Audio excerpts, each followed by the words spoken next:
म्हणून सद्गुरूची गरज आहे.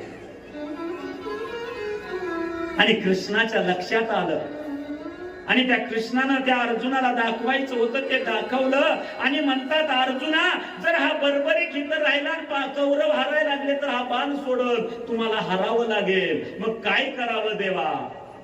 तर हा बरोबरीक राहिला नाही पाहिजे. पांडवावरचं प्रेम किती आहे बघा. प्रेमापोटी देव का करतो? सद्गुरु का करायचाय? सद्गुरु तिथपर्यंत मार्ग दाखवतो. आणि त्या पांडवाच्या प्रेमापोटी त्या ठिकाणी कृष्ण परमात्मा लीलाधारी आहे. त्यानं अशी लीला केली. त्या बरोबरीकला म्हणतो की आता चंडी प्रगट झाली आहे आणि चंडीला आपल्याला एक बळी द्यायचा आहे, त्याशिवाय युद्ध चालू होणार नाही. सकाळी तर युद्ध आहे. मग कुणाचा बळी हवाय? तर त्या चंडीला असा बळी हवाय जो सर्व गुण संपन्न त्या असणाऱ्या युद्धाच्या कौशल्यामध्ये आहे असा. मग कोण आहे देवा कौशल्य पूर्ण असा? तर एक मी आहे, दुसरा अर्जुन आहे आणि तिसरा तू आहे. या तिघापैकी एक बळी चंडीला हवाय. तेव्हा अर्जुन म्हणला मग मी जातो, तू गेल्यावर युद्ध संपलं. पांडवाचा मुख्य नायक तोय. मग कृष्ण म्हणतात मी स्वतः जाईन. त्यावेळी बरोबरीक म्हणतो शिष्य समोर असताना गुरुनं बळी जावं हे कुठं आहे का? बरं शास्त्र कसं मान्य कर. मग मी बळी जाणार, हेच पाहिजे होतं त्याला.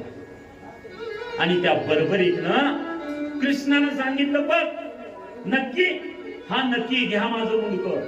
त्यावेळी कृष्ण म्हणतो मी घेतल्यावर हत्या होईल, तुझं तू दे. आणि त्या बरोबरीकनं आपलं स्वतःच मुंडकं छाटलं आणि त्या कृष्णाच्या हातामध्ये दिलं.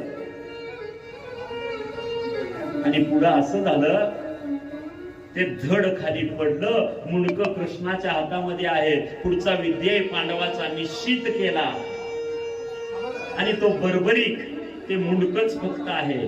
चंडी प्रगटली, अमृत सिंचन केलं, अमर केलं भगवंताने त्या मुंडक्याला. आणि ते मुंडकं बोलू लागलं देवा एक इच्छा आहे माझी शेवटची, हे युद्ध बघावं. आणि त्याला उंच टेकडावर बसवलं. तिथून युद्ध बघ. युद्ध संपलं.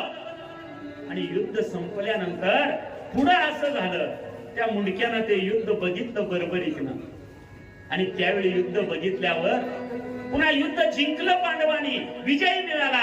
आणि विजय मिळाल्यावर धर्मराजा म्हणतो माझ्यामुळं जिंकला, अर्जुन म्हणतो माझ्यामुळं, भीम म्हणलो माझ्यामुळं, सगळी मी करायला लागल्यावर कृष्णानं सांगितलं कुणामुळं जिंकलो? बरोबरीकला विचारा. आणि तिथं घेऊन आले ते युद्ध कुणी जिंकलं, कसं जिंकलं हे त्या बरोबरीकला विचारल्यावर बरोबरीकला सांगितलं मी जे बघितलं ते सांगतो. इथं फक्त सगळी खेळणी आहे.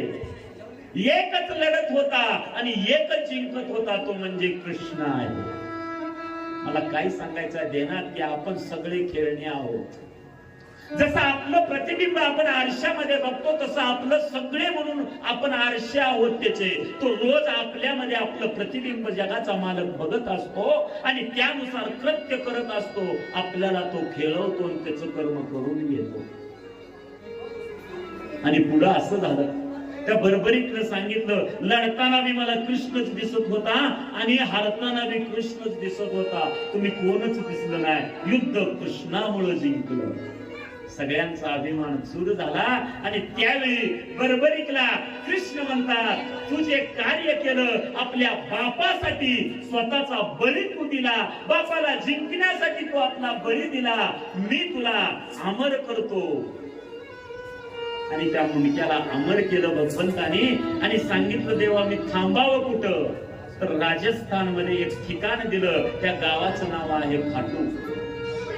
आणि तिथं भगवंतानं सांगितलं एवढंच नाही, तू इतकं मोठं कार्य केलंय सद्गुरूसाठी, इतकं मोठं बलिदान तू दिलेलं आहे, तर मी तुला नाव सुद्धा माझं देणार. आणि मला श्याम नावानं ओळखतात ना, ते श्याम नाव मी तुला देतो.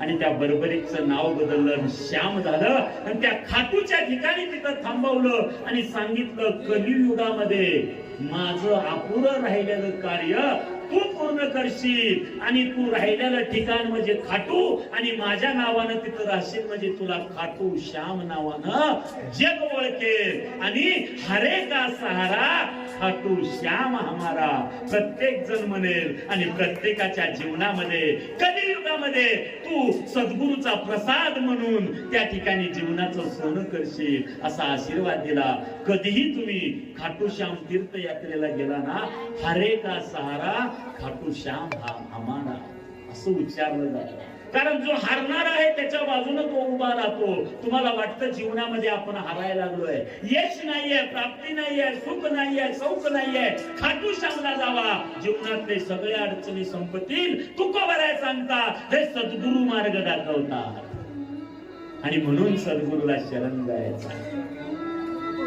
आणि अशा पद्धतीचं कार्य जीवनामध्ये करत असताना ते अक्कलकोट स्वामी महाराज पण